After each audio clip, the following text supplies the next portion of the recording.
Hello viewers, আসসালামু আলাইকুম। আমার পিছনে আপনারা একটি আর্মি কালারের পালসার বাইক দেখতে পাচ্ছেন।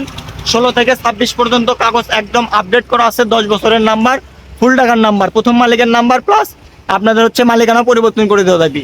বাইকটা একদম ফ্রেশ কন্ডিশন আছে। খুব কম প্রাইসের মধ্যে আমি আপনাদেরকে এই বাইকটি দিতে পারবো। তো আজকের এই ভিডিওটির মাধ্যমে আমি আপনাদেরকে বাইকটির কন্ডিশন সম্পর্কে জানাবো এবং প্রাইস সম্পর্কে জানাবো। তো ভিউয়ার্স, চলুন ভিডিওটি শুরু করি। যদি আমি আপনাদেরকে বাইকের লুক কন্ডিশনটা দেখাই, দেখতে পাচ্ছেন আপনারা বাইকে কোনো ধরনের দাগ স্পট বা ঘষা মাজা কোনো কিছুই কিন্তু নাই। একদমই ফ্রেশ কন্ডিশন আছে বাইকটি। সামনের টায়ার কন্ডিশন একদম original tyre, plus mudguard condition দেখতে পাচ্ছেন একদম ফ্রেশ, কোনো ধরনের কিন্তু দাগ স্পট নাই। চতুর্মুড়ো সাইড থেকে আমি আপনাদেরকে বাইকটি দেখিয়ে দিচ্ছি। সামনের লুকস কন্ডিশন যদি আমি আপনাদেরকে দেখেন একদম ফ্রেশ অবস্থা আছে কিন্তু বাইকটি জেনুইনলি খুব অল্প কিলোমিটার চলা। এই সাইড থেকে যদি বাইকের টাঙ্কির পার্টগুলো আমি আপনাদেরকে দেখেন কোনো ধরনের কিন্তু ঘষা মাজা বা স্কেচ কোনো কিছুই নাই। ইঞ্জিন কন্ডিশন একদম আনটাচ, এখন পর্যন্ত ইঞ্জিনের মূল পার্ট এখন পর্যন্ত খোলা পড়েনি। সেক্ষেত্রে বুঝতেই পারতেছেন ইঞ্জিন ফ্রেশ কন্ডিশনে আছে। এই সাইড থেকে যদি আমি আপনাদেরকে বাইকের সিট কাউলিংগুলো দেখেন একদম ভালো অবস্থা আছে, কোনো ধরনের ঘষা মাজা নাই। এগুলো জাস্ট একটু দাগ, এগুলো উঠে এমনিতেই পেট্রোল দিয়ে ডললে উঠে যাবে।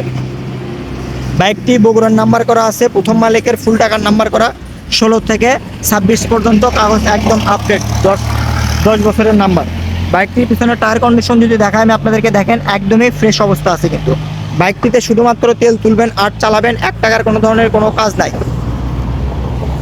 তো আপনারা যারা নেবেন অবশ্যই স্ক্রিনে দেওয়া নাম্বার যোগাযোগ করবেন। তো এখন আমি আপনাদেরকে এই বাইকটির প্রাইস সম্পর্কে জানাবো। তো এই বাইকটির প্রাইস আমি আপনাদের জন্য দিব অনলি 85,000 টাকা। হালকা একটু সম্মানী করবো আপনাদের সঙ্গে। আপনারা আমাদের সঙ্গে স্ক্রিনে দেওয়া নাম্বার যোগাযোগ করবেন।